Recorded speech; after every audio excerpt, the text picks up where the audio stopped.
Welcome, and thank you for joining me for this practice.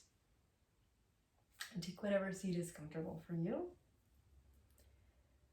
And close your eyes if that feels safe, or just take a downward gaze, and give yourself a few moments to settle into being here right now.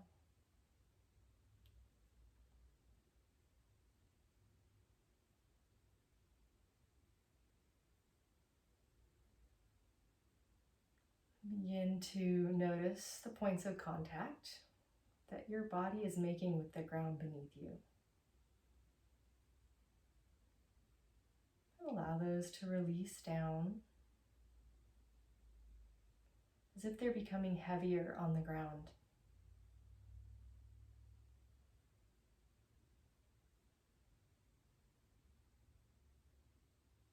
Only from this feeling of being rooted, grounded, and connected can we really continue to bring light and change and growth in the world.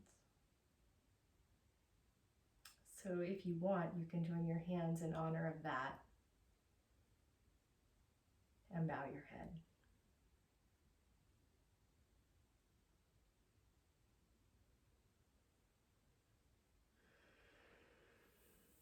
Let's begin in all fours position, or sometimes called table pose.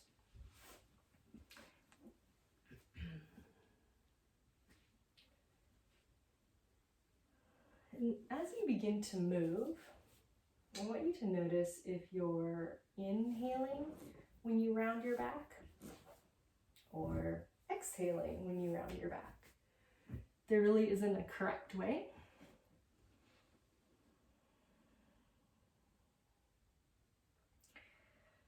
But it can change from day to day depending on how you're moving, how you're feeling, just what's going on around you and in you.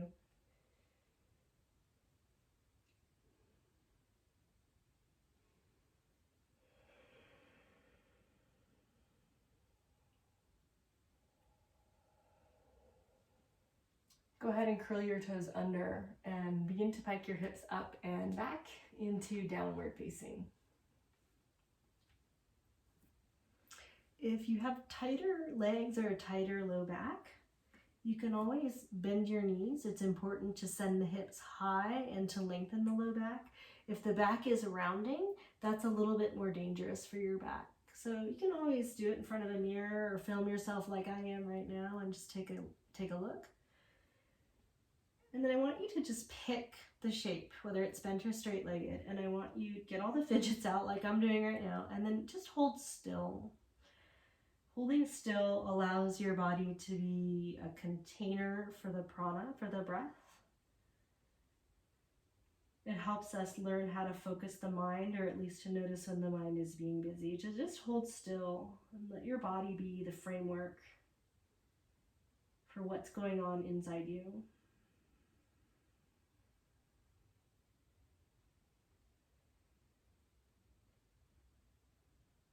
When you exhale, just drop your knees and come into child's pose.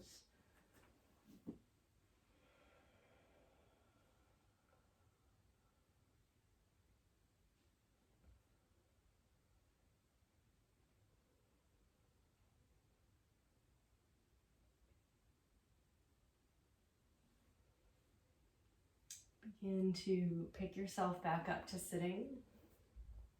And you can stay on your heels if that's comfortable for your legs, or you can go back to cross-legged if that's better for you.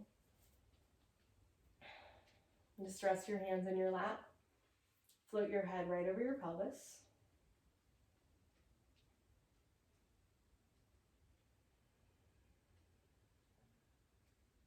And begin to move again through the shapes of cow and cat. You can pull and push on the knees. And tune in again to your breath and just notice if it's changed. Are you inhaling with the round back again or exhaling with the round back? Has it shifted from the first time you did that?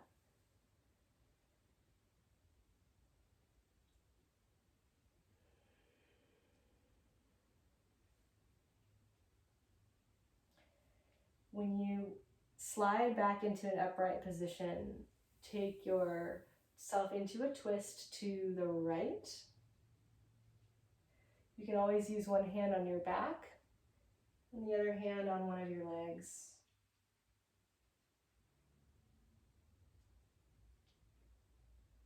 As you untwist, let's take the arms overhead. Again, it doesn't matter if you're cross-legged or kneeling. And then we'll twist the second direction. Hands can be wherever it works for you. You want to feel that you can breathe with fluid ease, not strain.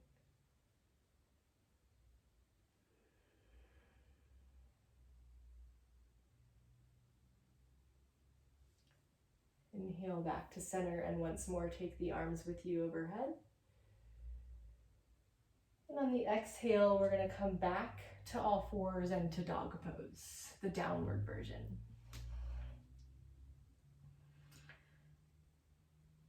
Press long through the arms, high through the hips, like you're trying to send your hips back over your heels. And then again, once you're settled, I want you to try to hold still. Now, that doesn't mean that you won't have some change. You know, the body is dynamic. It's going to stretch and let go, and you may have to make micro adjustments. But settling in a little deeper is different than fidgeting. I want you to know the difference.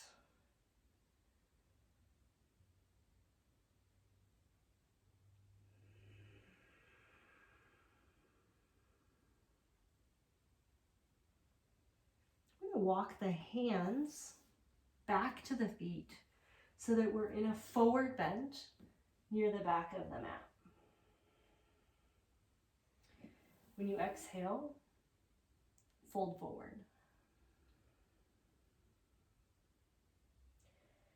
On inhale, you can push into the floor or the shins. You can even bend the knees if you feel strain in the back. Look forward. And then exhale and curl back into yourself, inside the inner quiet. We'll do that again. Inhale to lengthen. If the back is very round, just bend your knees, almost like chair pose for a moment. And then exhale and fold.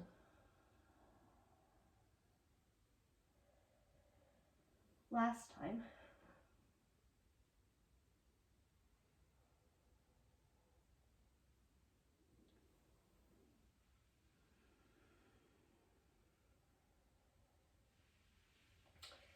And on this inhale, we're going to walk out to plank or kneeling plank. You can always put the knees down if you need. Keep some buoyancy in the kidney waistline as you bend the elbows. Point the toes and peel the spine up. Lift the waistline again. Support the mid back as you roll into cobra, or maybe upward dog. On exhale, lower yourself down and push up again and find your way back to dog pose.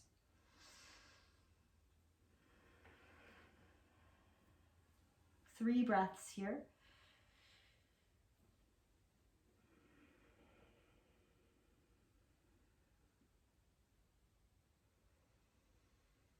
And hands and feet come near to each other so that you're in a forward bend. Try not to jump for this practice. Just step or walk.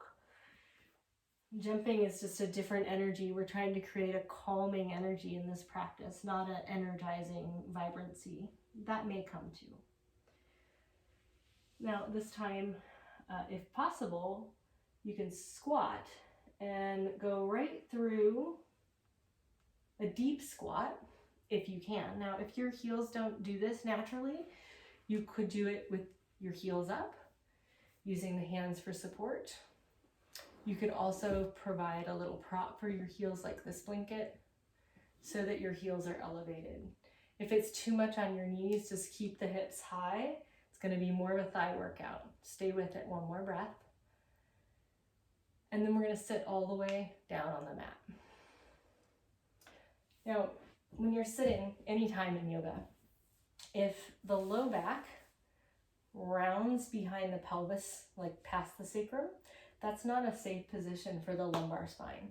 So if that's the case, sitting on a lift like this blanket can help give a little bit of that sort of anterior tilt that keeps the spine upright. I'm going to remove it because I don't feel that I need it today. So just like you did earlier, you're going to straighten the legs and suck the low back in and up. You were doing it in dog pose. Now it's a different shape. We're going for that same length in the spine. It's just that we've shifted the pose to sitting. So keep all of that length. We'll take the arms overhead on the in-breath. And on the exhale, fold forward and reach for the tops of your feet, or even a yoga belt. You could always lasso your feet with that. When you breathe in, again, we're looking for the low back to come forward and the spine to lengthen. On the exhale, forward bend.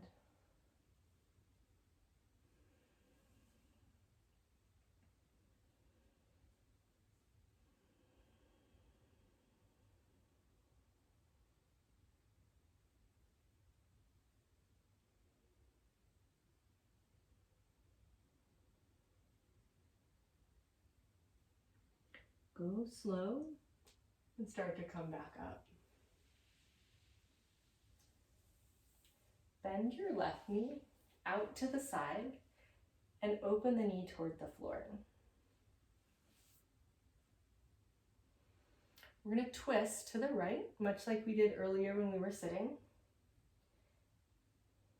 And use the back hand to assist helping the spine to be long. With the length of the spine, take a breath in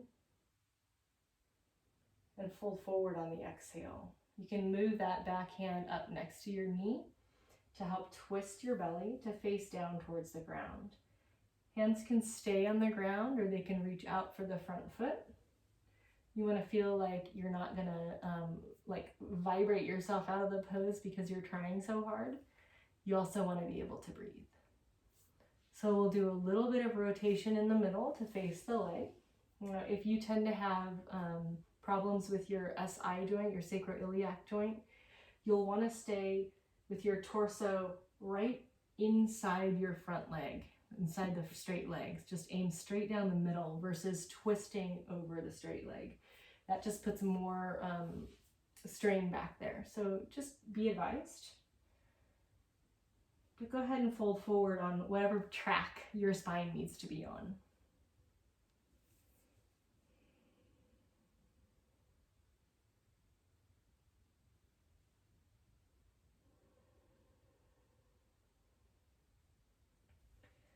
Roll back upright. And take this bent leg so that the knee faces up toward the sky and the foot is flat on the ground. We're going to twist to the left this time so you can cross or wrap over your leg. Begin to revolve the spine. Now again, in twisting, twisting is what can put some strain on the sacroiliac joint. So if you tend to get kinked in that area, you can actually physically move your sit bone back so that your pelvis is beginning the twist. That's when my SI joint is talking to me, that's a better way to do it.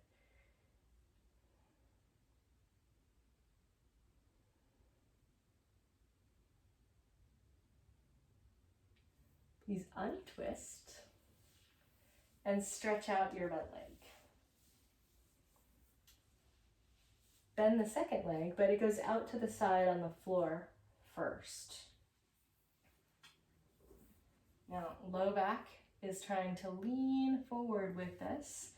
You can use your hands to assist twisting you.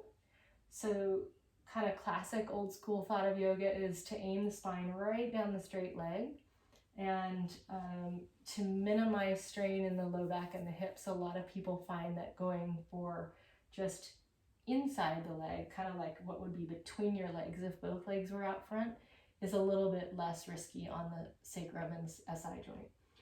So you can play with that, not trying to create more pain, trying to keep ourselves calm, grounded, and safe.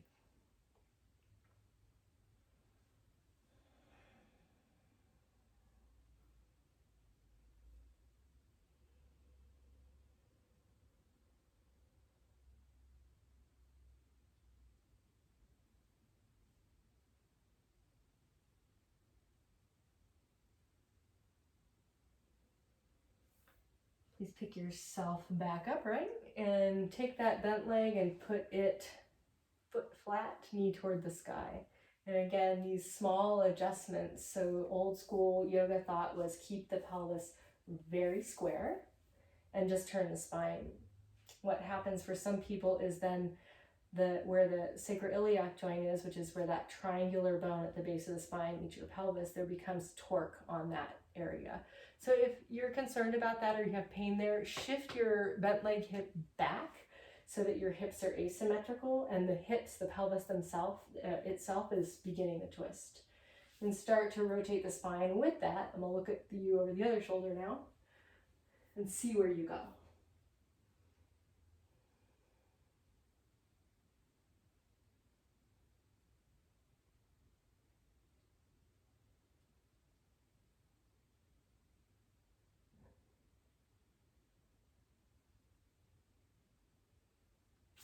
Unravel your twist.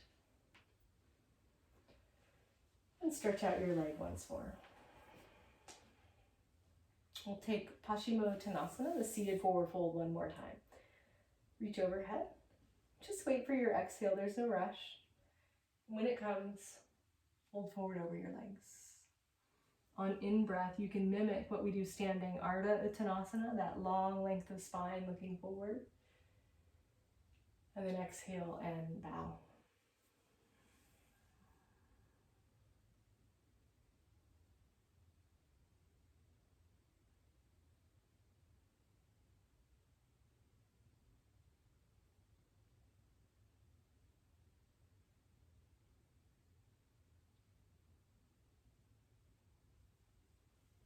When you're ready to sit back up, you're going to scoot forward so that you can lie down on your mat.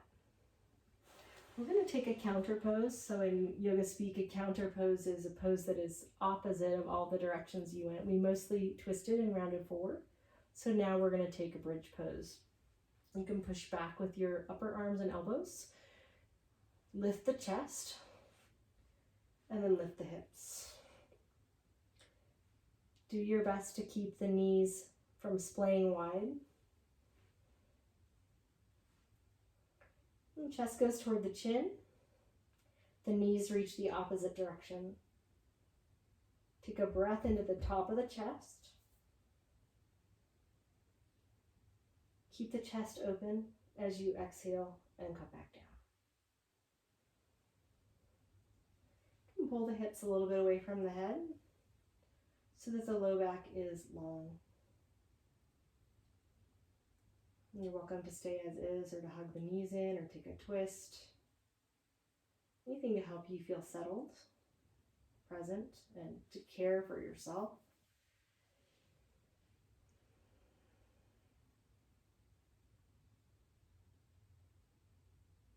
And then when you feel ready, just stretch out on the ground and drift off into Shavasana. I'm going to sign off for now and let you have Shavasana in peace. See you soon. Take care.